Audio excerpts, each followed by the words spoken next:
เลินเจียงมือขึ้นกัดจึงใน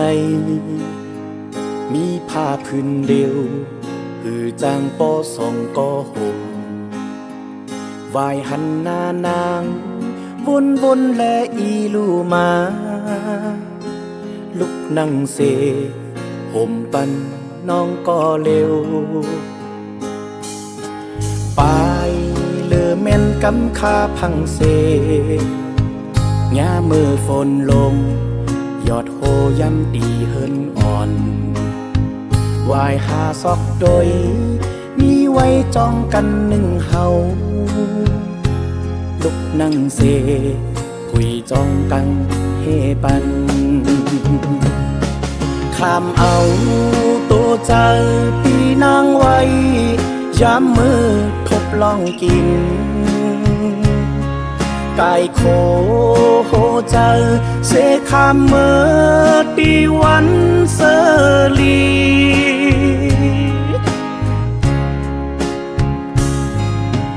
ลอย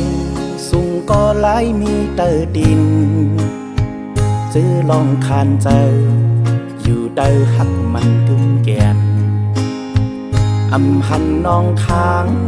ยุ่มและจอมปีมา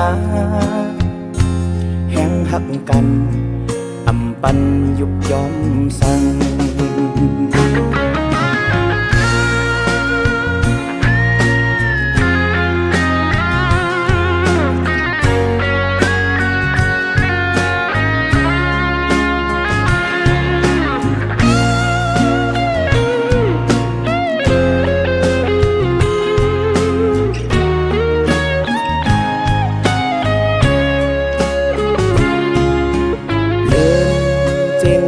ขึ้นกัดจึงในมีผ้าพื้นเร็วหือจางปอสองก็ห่มวายหันหน้านางวนและอีลูมาลุกนั่งเสห่มปันน้องก็เร็วไปเลอแม่นกำคาพังเสย่ามือฝนลงยอดโหย้ำดีเฮินอ่อนวายหาซอกโดยมีไว้จ้องกันหนึ่งเฮาลุกนั่งเสหุยจ้องกังเฮปันข้ามเอาตัวเจอที่นางไว้ย้ำมือทบลองกินกายโคโหเจอ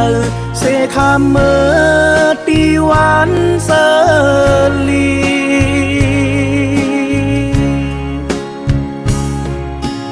ลอยสูงก็ไหลมีเตอดินจื้อลองคานเจออยู่เตอตั้งหักมันแกนอำหันน้องค้างยุ่มและจอมปีมาแห้งหักกันอำไรยุบย้อมซ้